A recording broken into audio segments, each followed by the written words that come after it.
Environmental Connection began on a quiet afternoon last summer. I was walking near my mom's house in a small Vermont town, past a modest community center where kids' artwork often decorates the walls. But on this day, I noticed something new. A simple but really striking mural painted on the side of the building. It depicted familiar scenes, local mountains, pine trees, wildlife, subtly changing into scenes of heat waves and storms and flooding. And I paused. I love public art. I will always stop to look at it. I was really taken. I stood there and a man saw me standing there and he was walking his dog and he slowed down next to me and he said, "Funny how you can live here your whole life and not really notice things changing until someone paints them on a wall." Today's Environmental Connection explores how art can shape our response to climate change, both in public awareness and meaningful action.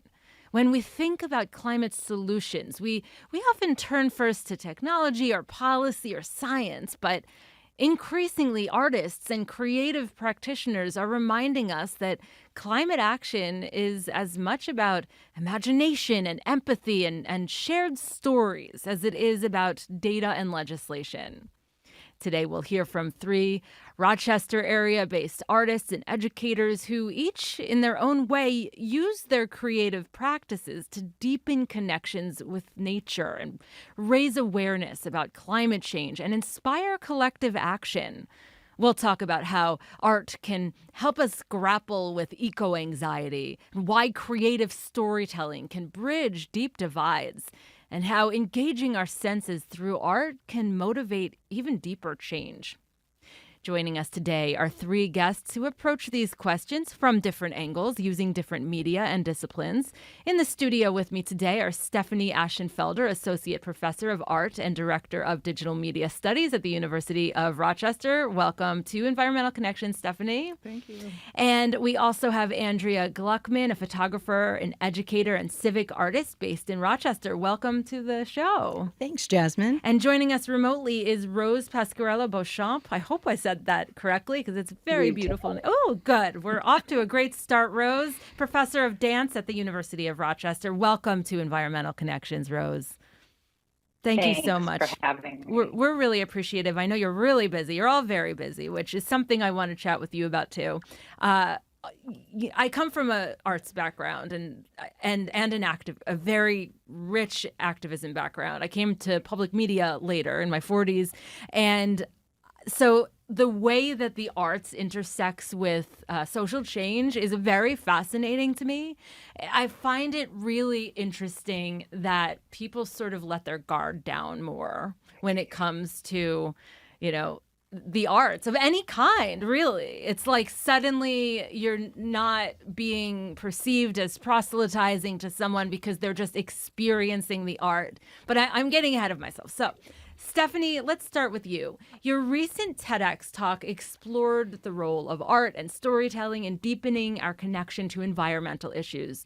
So I'm curious what brought you to this intersection of art and climate. Like, was there a particular moment or experience that made you realize that your art could help address environmental challenges?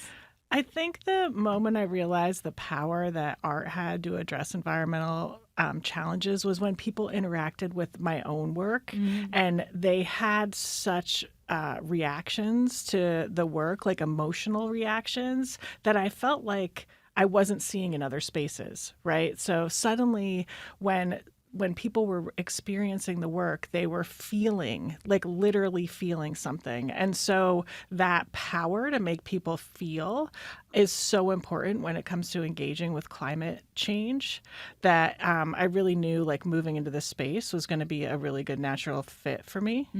That is so cool. I mean, it also just like, what a profound experience it is for you as the artist, like kind of, I would say, as the vessel through which you're creating this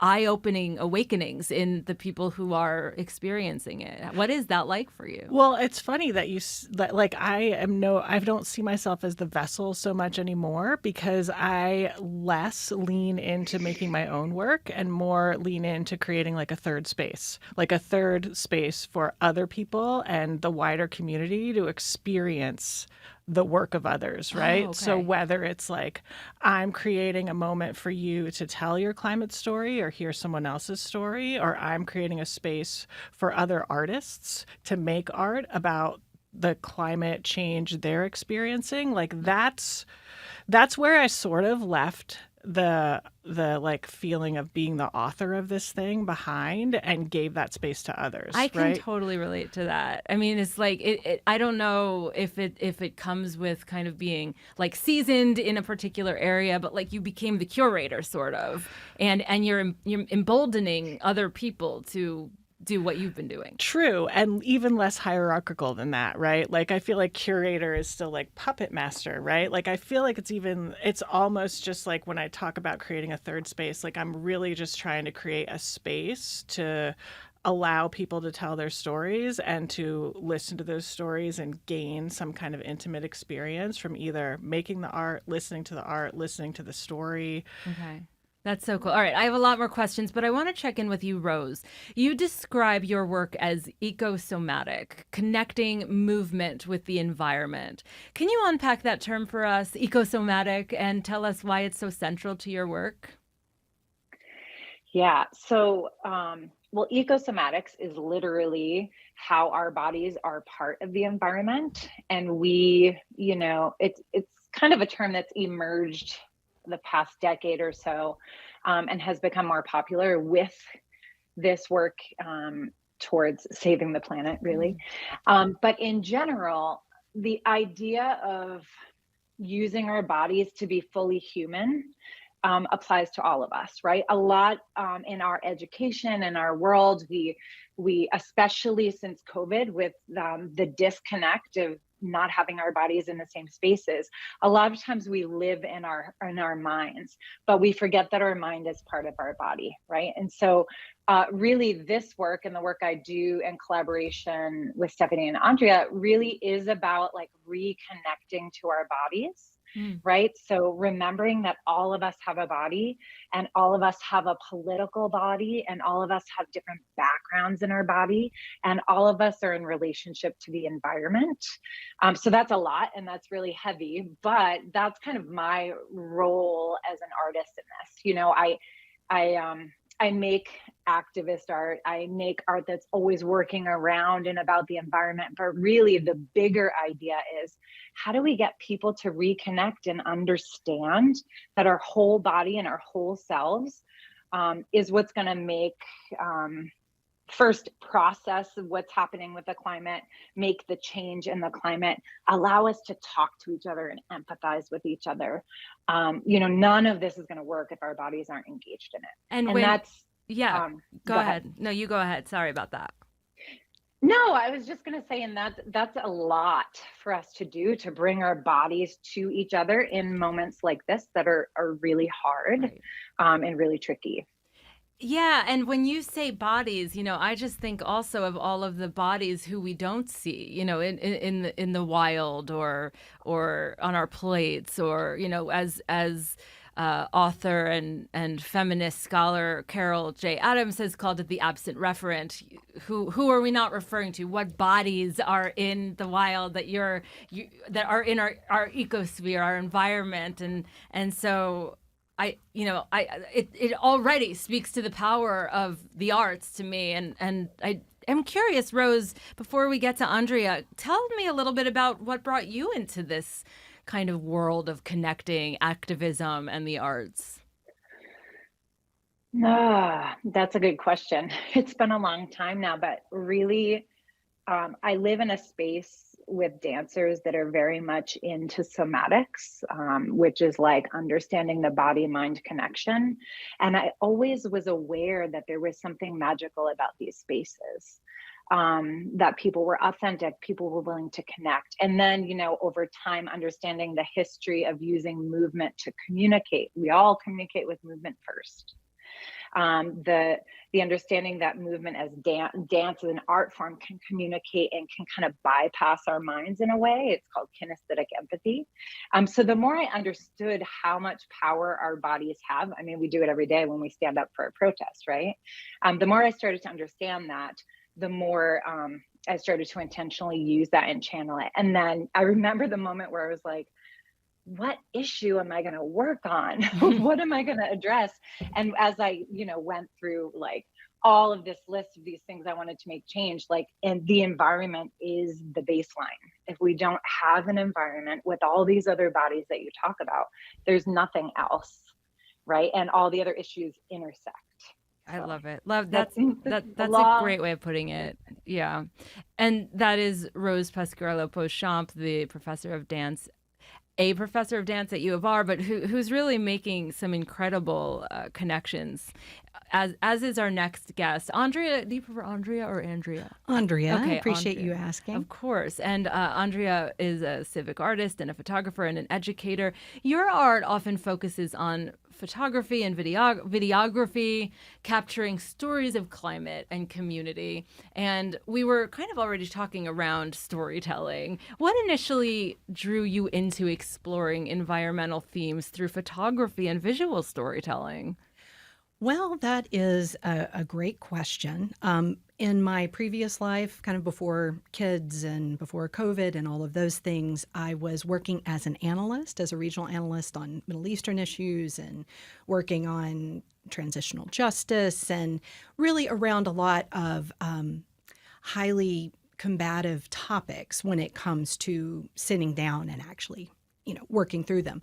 So what I had been doing in terms of using my photography skills for documenting human rights abuses or documenting for evidential purposes, genocide per se, in Rwanda, I then started to look at it more as how can I change my methodology for this to be more impactful. So it, for a number of reasons, shifted from that analytical sphere into something that was a little bit more artistic. And you intimated, you already, spoke to it, so did Stephanie and so did Rose, that neurologically we just process artistic experiences in a different way. We're able to bypass a lot of those analytical roadblocks. The invitation has a number of different entry points. And I found that a number of topics that are so difficult to talk about, be it climate change, be it war, racism, all of the things that we're still plagued with, we can not only come into conversation, but we actually can be transformed by it because art is the way that we make meaning out of all of this chaos. It's so true. It lights me up so much. And Andrea, I know that building trust is absolutely crucial when you're doing community engaged projects around sensitive topics like climate. Could you describe a moment where you had to slowly build trust in a community you worked with and maybe what helped foster that connection? Sure, absolutely. Well, I've been lucky to have incredible partners and collaborators in this venture. And I think collaborative work is always going to be the way to lean into any kind of civic engagement community project because you have built-in accountability and you have a number of ideas working with community on how to best serve that community. So my big challenges were not necessarily with Stephanie and Rose in terms of our projects. I've been involved in other projects that have been multi-year projects where the trust building actually took the entire time. And I'm still working on that and going back to the community and vetting things. That's another big thing when Stephanie's talking about stepping away from being the artist with a capital A, that you take your work with your heart in your hands back to community and say, what does this feel like? It's a very different process than the solo adventure of making art for yourself. Yeah, I would imagine. And Stephanie, I have a similar question for you. You've mentioned how art can translate complex climate science into something tangible and relatable. So could you share a specific artistic project or moment maybe that clarified a difficult environmental issue for people? Yeah, I think I'd probably lean into the storytelling part of the work that I do and the story collection part of that.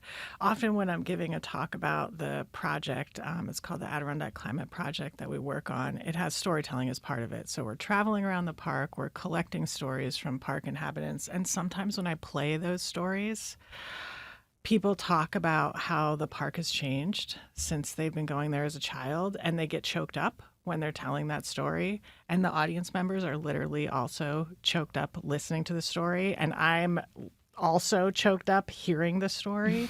And so that thing that happens when we hear other people's emotion, I would say that really is what helps other people to sort of feel this profound connection that was just like, I feel like is missing. Why does that happen? I mean, I think anyone listening or watching on YouTube right now knows what you're talking about. Yeah. I certainly do.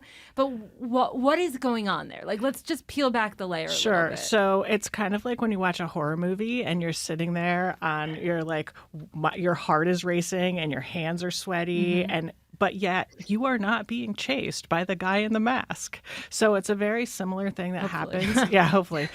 This is a very similar thing that happens in your brain. It's called like neural mirroring, where when I tell that story that's moving me to cry about the environment, your brain and my brain are actually sharing a similar connection. The parts of my brain that are lighting up are the parts of your brain that are lighting up. It's also referred to as neural coupling.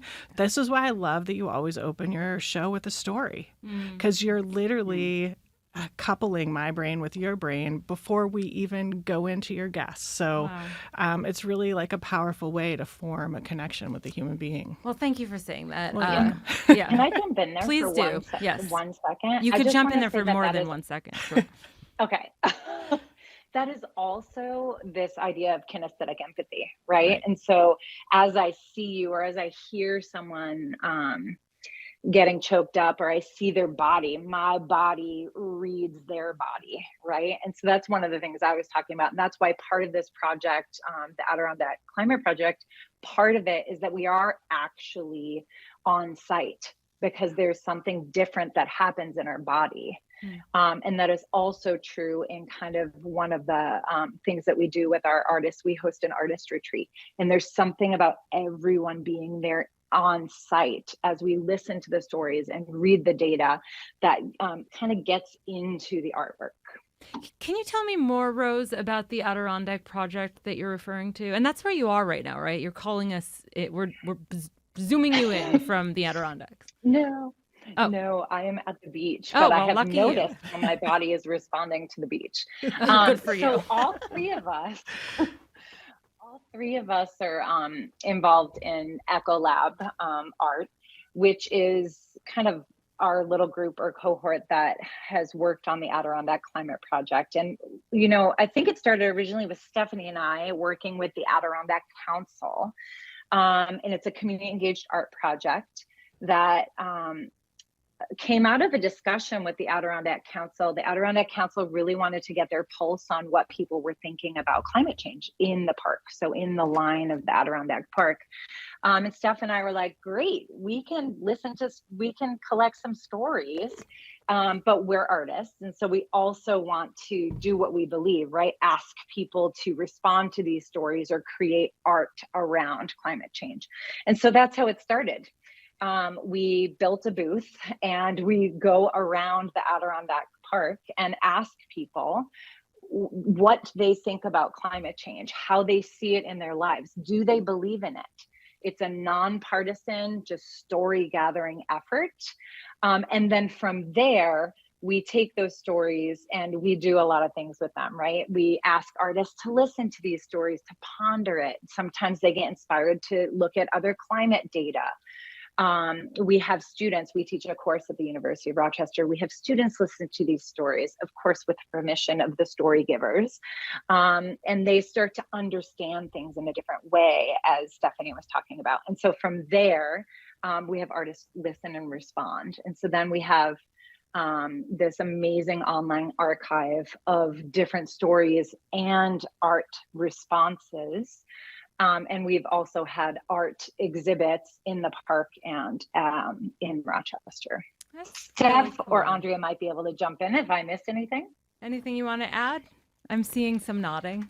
No, we covered it. Yeah, go ahead, Andrea. I just want to add on to what you said, Rose, too, about the efficacy of the role of art in translating that climate data, because Stephanie has a great presentation or piece of a presentation where a bit of data will be shown in more kind of traditional form, analytical form, charts and such, and then there will be like an artistic rendering or interpretation of what that means. So of course all aspects of that data are valid and salient, but one thing that the stories really get to and the art gets to is it allows people to interact with that data in a different way and to determine the relevance in their own lives in a different way. And that's one thing that we're really trying to help as we close the loop. People tell the story, people respond to the story, people come and look at the art that's created from it. And then how is that relevant in terms of the actual climate data? And one thing I always like to say is that climate change has a communication problem. Yes, indeed. Like, we need to figure out other ways to communicate this problem if we're going to make a difference. Yeah. Oh, that's so fascinating to put it that way. And I just kind of want to point out what I see as the elephant in the room, which is that, like, I love talking to artists and people who are doing creative projects around social justice issues. But when we're doing so in audio, it can be a little challenging because, like, all I want to really do is say, Rose, dance, like just something that's a visual or tangible kind of feel. And I think that all of you, you're doing a stupendous job anyway of kind of bringing a very specific picture of what it could look like to work across different ideologies and disciplines. And I'd love if one of you or more than one of you could tell us about maybe a time when you had to bridge significant differences to make a project succeed. Or maybe that's not the right way of putting it. Like, what does success even mean in terms of doing this? Who wants to take that?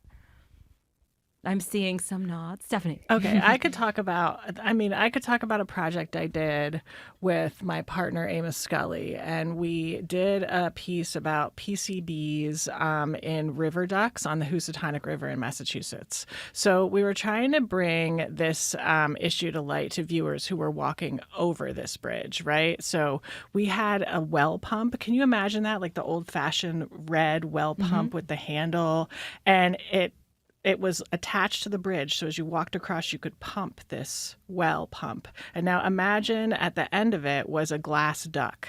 So you pumped the water up from the river into this like pristine glass duck, and over time the duck got dirtier and dirtier. And so as a piece of public art, we thought it was very effective to make people think about like, oh, these ducks are getting dirtier. What's in the water? There's a little plaque there explaining what was happening. And about 2 days into the project, we started to get calls saying like the ducks are getting dirty. We went down there, we cleaned them, and oh no, the ducks are supposed to get dirty. And then a little more time into the project, maybe a week, there were some fishermen who apparently we had dropped those water things right into really important fishing holes, which we of course had no idea about. So we had to drive back to Massachusetts and try to come up with a solution that was good for everybody, right? So how do we appease the fishermen? How do we work with the museum to still keep the piece intact? And so having those conversations and trying to figure that out was really tricky. So And I suppose we weren't appeasing the fish in that scenario, just to bring it back to the different bodies. But, it does bring up the fact that there's always different perspectives. And I don't totally understand where an artist's perspective comes into that conversation. Like, are we just pushing forth our ideologies? How are we being inclusive and representative of the whole community? Is that even possible? Which is where it becomes interesting, when you can be, right? So less do I make work like I just described, where I'm the artist of this piece that is going into this community, right?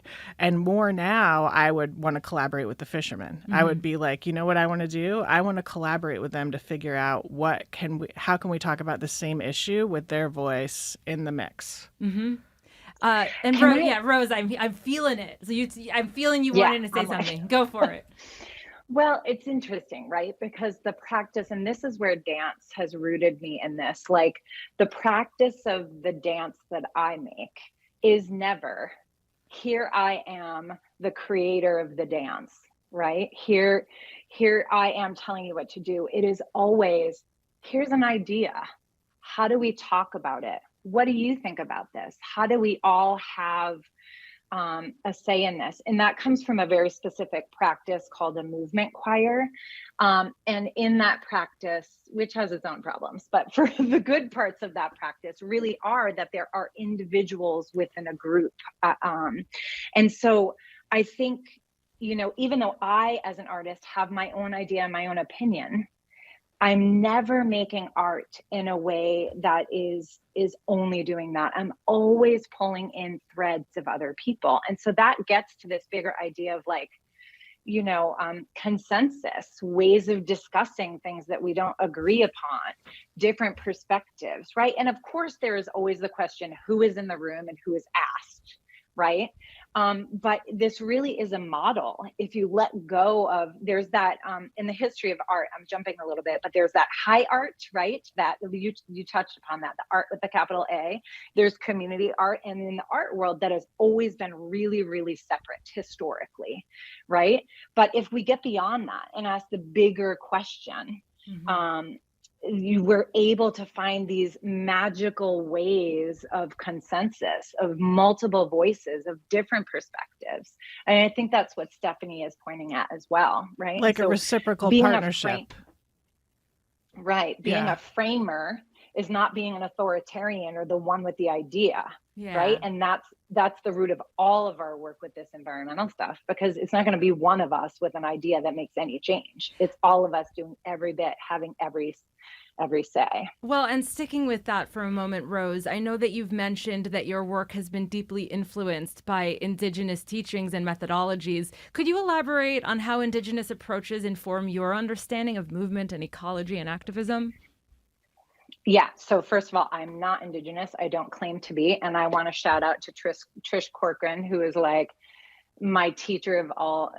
She's just an amazing person that works at the Harley School and is on the board of Ganondagan and Indigenous Peoples Day. Andrea and I worked together to create this work called Remnants. And it was in Ellison Park. And really it started because Andrea and I were looking at like, what is the history? What is the history of this land? What is this? And then Trish comes in and with her Indigenous knowledge and really changed my life, right? I had a little bit of an understanding of it because somatics and some of the dance practices I do come from these unnamed Indigenous and Eastern sources.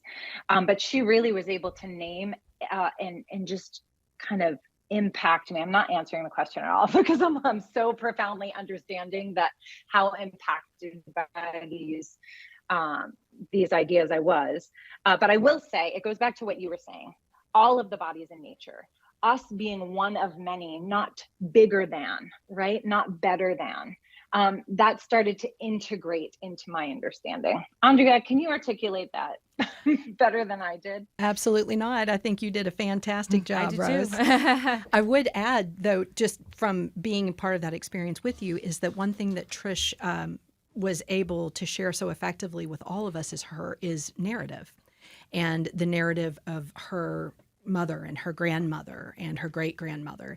And part of what Remnants ended up being was multimodal experience of the stories as she told them. And that, just real quick, I want to jump back to one of the questions that Stephanie was answering about or maybe it was Rose, sorry, about consensus building. And I think one thing that is so powerful about the work that Rose and Stephanie started with the ADK Climate Stories Project was that narrative is something that everybody in an ideal situation would have control of their own narrative. So you can go out and do some qualitative research for folks who may or may not be included in the bigger story, right, in traditional sets of research, and get that raw data, that raw story from everyone. And that narrative is part of what makes it potentially really radically democratic act. I love that. Yeah. I have so many more questions about that, but we are going to have to take a quick break. Before we do, I just want to remind listeners that we'd love for you to join our discussion here. We're talking about art and its many different roles in climate change, both from the perspective of the creator and the person who's on the other side of that. So if you'd like to be part of this discussion, give us a call, 844-295-8255, or if you're local, 585-263-9994. If you're watching on YouTube, and welcome to all of you who are, feel free to leave a comment there. And we're just going to take a very quick break, and when we come back, we will continue our conversation about art and climate change and all of that with Stephanie Ashenfelder, Andrea Gluckman, and Rose Pasquarello Beauchamp. We'll be right back. Support for your public radio station comes from our members and from Mary Cariola Center, providing education and life skills solutions designed to empower individuals and the families of those with complex disabilities. Mary Cariola Center, transforming lives of people with disabilities. More at marycariola.org. Welcome back to Environmental Connections. I'm Jasmine Singer, and I am really lit up by today's discussion about art and just the arts and the way it can impact climate change. Andrea, I want to turn to you for just a second.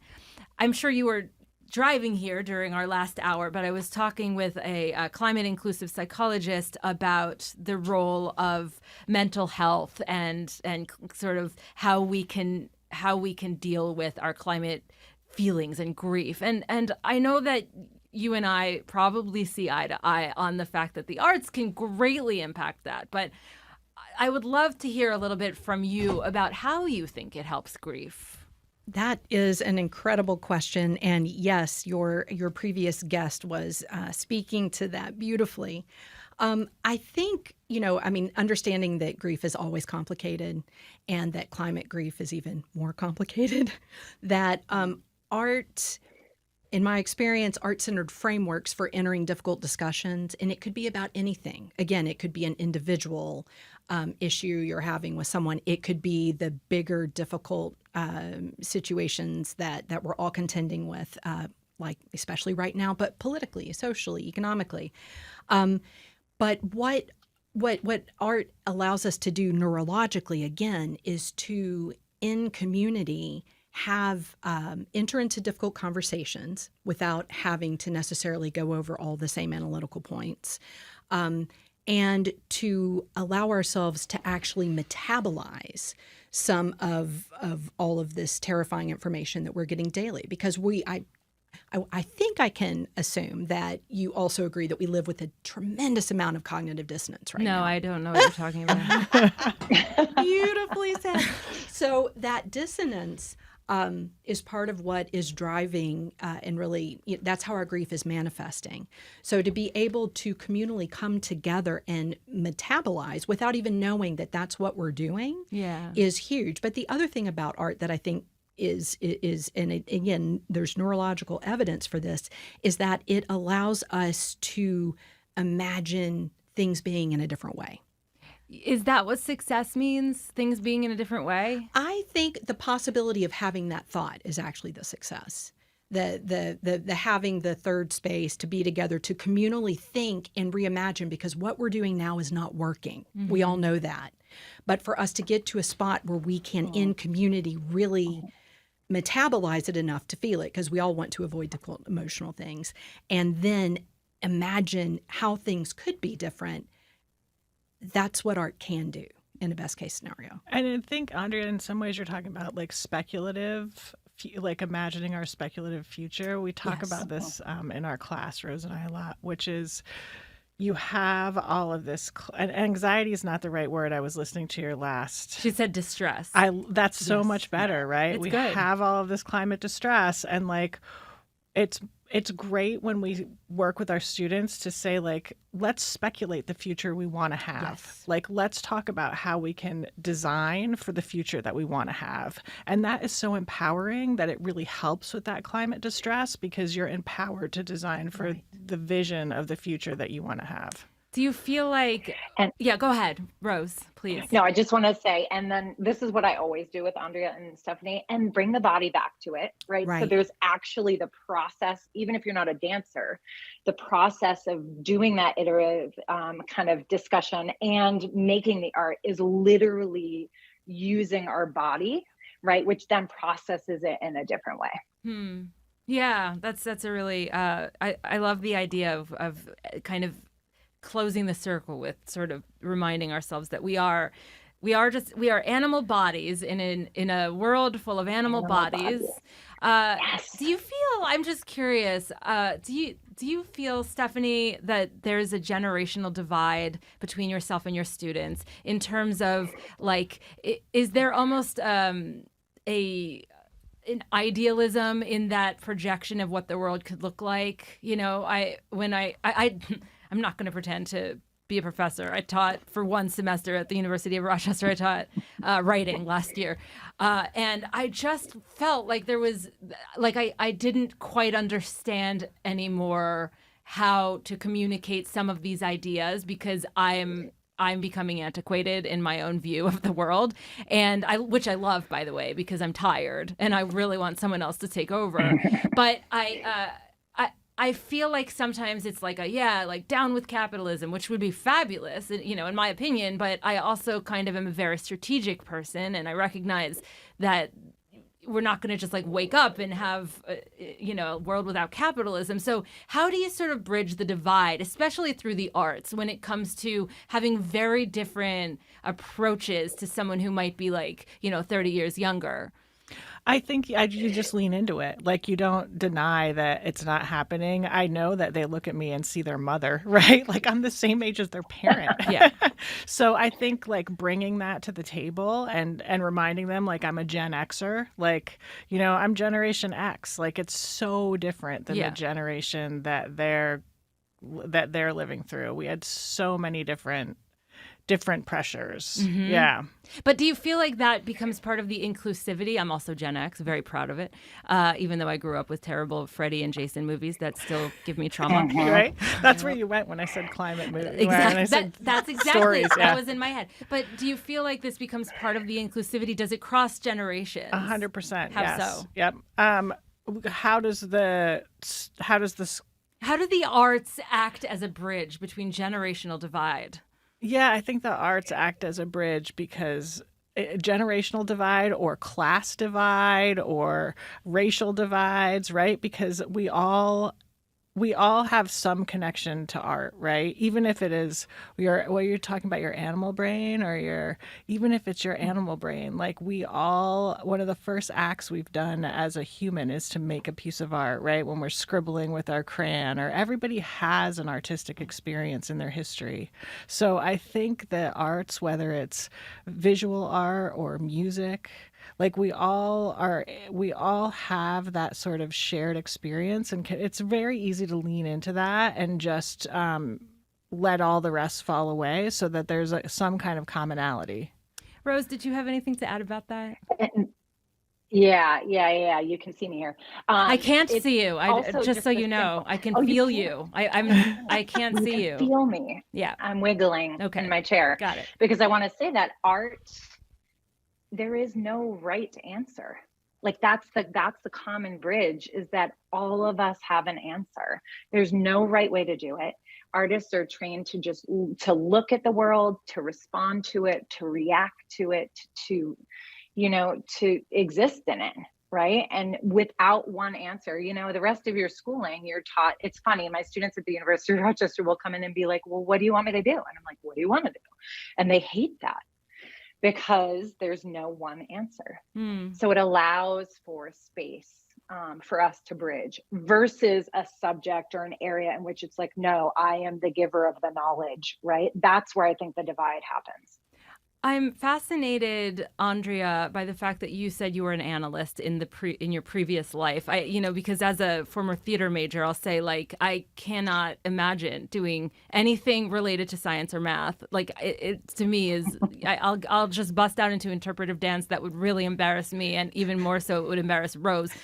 So tell me a little bit about like what your thoughts are on how, like, analysis and the arts can come together in a way that has way more synergy than I just described my own psyche having. I don't know. I'd love to see your interpretive dance. You really would. Me too.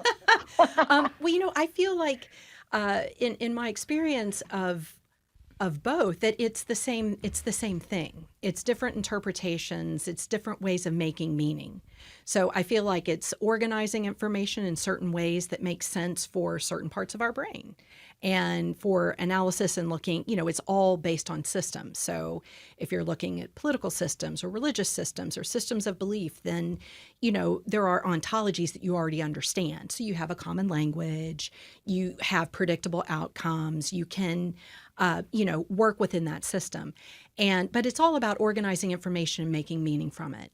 And I feel like art, obviously, I don't know if I want to be throwing ontology in there, but it's different, personal and communal experiences of information and meaning making that is also out for the community to enter into. So they didn't feel like very separate things to me. Okay, that's interesting. Well, sticking with this kind of theme of numbers and the difference, one is very quantitative and one is very not. And, I have struggled with getting funding for various projects that I can't quantify the results of. And I'm just wondering how you're pointing to Stephanie here. It sounds like you have experience with this. Can you talk a little bit, Stephanie, about how you sort of sell this idea when you're trying to do the kind of fundraising that is always necessary for any kind of community project like this? I feel like I empathize with you because I've been there so many times. You're trying to convince people that this is worth getting behind, but they want to see the data. Yeah, they want to see the numbers. They want metrics. And so we just started collecting metrics. We realized it was something that we were going to have to really lean into. So we do that in a variety of ways. We do it mostly through surveys, like it's qualitative data, right? So we survey people. We also do that with our Adirondack climate project. Like we analyze the stories and we use an AI program to help us do that. And then we can look at, what are the top 10 words that people are saying? What is the number one climate anxiety that people say that they're having? How many people's stories were positive? How many were negative? Like we can really start to look a little bit more at the data and the numbers and then use that information to help us get funding. But at the same time, we still have the narratives that are built around that. So we have the qualitative pieces that, we just really lean into this as a bigger project, too, of making the case for qualitative data, for people's stories, for narrative, for understanding those numbers in a different way. Right, because I'm trying to put myself in the perspective of a listener who might be tuning in and, just saying, I want to listen to a show on, rainwater collection or, the future of cultivated meat or something. And this is about the arts and what do the arts have to do with climate change? And can you speak to the skeptic a little bit? Someone who might just think, this is just a bunch of people kind of self-indulging because, we hear that, right? Fair. So any of you who would like to weigh in on that? Yeah, I think historically this has been the problem, like outside of the environmental work, historically with art, the idea is like, well, how does art change anything? Right. So that's the first question. But, I can't remember where I was. And Stephanie, I think you were with me in the Adirondacks. And I remember someone talking about her, who knows, maybe it was on this show, someone talking about like, it is going to take all of us in all of our professions steer this ship a different way. So yes, the scientists and the people that are raising cattle in the way that is more environmentally friendly, like that is super important. And what I do is art and I teach, right? And so how can I use that to shift, with my expertise? And how can any listener take whatever they do every day and use that to shift the perspective to really have positive impact on the climate? It's going to take everyone. What does that look like in practice for someone listening to this who might say, yeah, we had a caller in the last hour who was just very frustrated and felt like, I'm sitting here recycling and it's not enough and I'm angry and I'm worried. Like, what does it look like in practice for someone listening to this to get involved in a way that works for their own set of skills and talents and outreach? Does anyone have any advice for someone who's listening who might want to do that? Well, I'll go back to your last question if I can, Sure. and then maybe I'll take a stab at that one too. But you were saying, like, what do you do with the skeptic? Yeah. I would recommend the book Your Brain on Art, which is really what happens to your brain when you're engaged in the arts. So it's proving that art has a biological need, that our brains grow better as children if we're engaged in the arts, that art heals. There's some language in there and some studies in there about how art actually can heal the brain from trauma. So if you're skeptical about sort of maybe the science behind the art, that's a really great book to look at. Cool. That's a great suggestion. Yeah. Well, and to Go ahead. answer that other question, I think just making one connection can help someone shift. So a lot of times we're siloed, right? Whether it's in art or in other professions. And so, what I've noticed with our work in the Adirondacks is that I was like, what artists are doing this? There are some artists, but what about other people? And what I realized is as soon as we reach out to these big organizations doing work in the environmental sector, there are artists, there are data analysts, there are scientists, there are writers, right? So there is a role for everyone. And if you don't know how to initiate that, I would say reach out, start volunteering. The answers will come if you're open to them. Mm. And yeah, sometimes it is just about having those conversations and sharing something that the personal storytelling, using the I statements and just sharing how something affected you. All of that can be a form of resistance. It can be a form of activism. And I am curious, Andrea, you've described yourself as a civic artist. How do you view your role differently from a traditional artist? What responsibilities do you feel like toward the communities? Right. Well, I think all of us in this room are civic artists, if I may say. What does that mean? Well, probably a bunch of different things, but for me, it is just trying to kind of reorient the thinking about art, being an artist, from what you were, thinking about. A skeptic may think of the self-indulgence and the solo work, and and there's a classist history to it and a racist history to it, and really trying to reorient and saying that this is art that is, setting up frameworks for people to engage with art civically. So basically using art as a tool. So using art as a tool to, again, talk about difficult issues, to engage about climate change, to talk about redlining, to talk about, again, the 8 zillion things that we all still contend with that are complicated. So it's another tool. And I think everyone can access it. But I center that, and I think of Ecolab, which is Stephanie and Rose and me at the moment, but another group of artists as a civic artist collective, where we're doing this for more than the sake of making art. But that making art, that's in and of itself can be a wonderful thing. So no shade there. But this is for a bigger purpose. We're really trying to figure out how we can work with communities to make meaning of what is happening. Because if we can start to try to make meaning out of it and metabolize some of our grief about it, then we can make different choices. We can try to, we are one of, I think, 19 species only that are eusocial, EUSOCIAL, who are eusocial, which means that we can envision a collective future. It's a rarity. And it's all in how we transmit knowledge. And so art is our tool for doing that. We're going to have to start closing up soon, but sort of piggybacking off of that, Rose, I'm fascinated by the idea of acceptance and acknowledging that we're facing real losses because of climate change, but yet continuing to act meaningfully anyway, as opposed to just like throwing our hands up and saying, we're doomed. So how do you address the role of acceptance without resignation through your performances and movement? Well, when you say acceptance, this is where I sound a little bit hippie, but I feel that in my body, right? So that might be meditation. It might be kind of sitting with something difficult. So I really approach it from the body. How do I accept, understand, digest, process, and then perhaps respond to inspire someone else, right? The idea of processing or accepting is really different than apathy in the body or giving up, right? And so there's a really different body attitudes that we can take to move into whatever way we want to impact. That was kind of vague, but that appears in my dance and my art, but also just in like my body attitude that we all kind of have.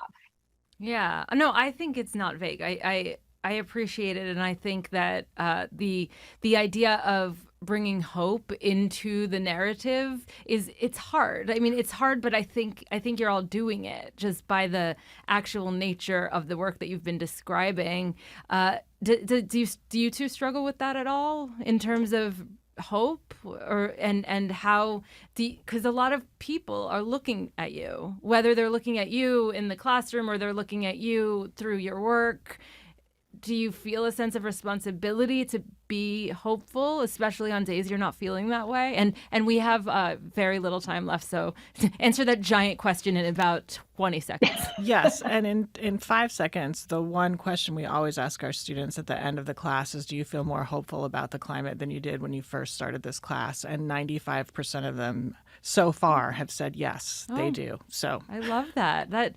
That's a really, really beautiful way to conclude today's discussion. I wish we had more time. I always wish we had more time. But today I've really enjoyed this discussion with Stephanie Ashenfelder, Associate Professor of Art and Director of Digital Media Studies at the University of Rochester, Andrea Gluckman, photographer, educator, civic artist, and Rose Pasquarello Beauchamp, Professor of Dance at the University of Rochester. Today's conversation really reminds us that climate change isn't just about science or policy. It's about our imagination and our empathy and the stories that we share. So thank you all so much for joining us for today's Environmental Connection.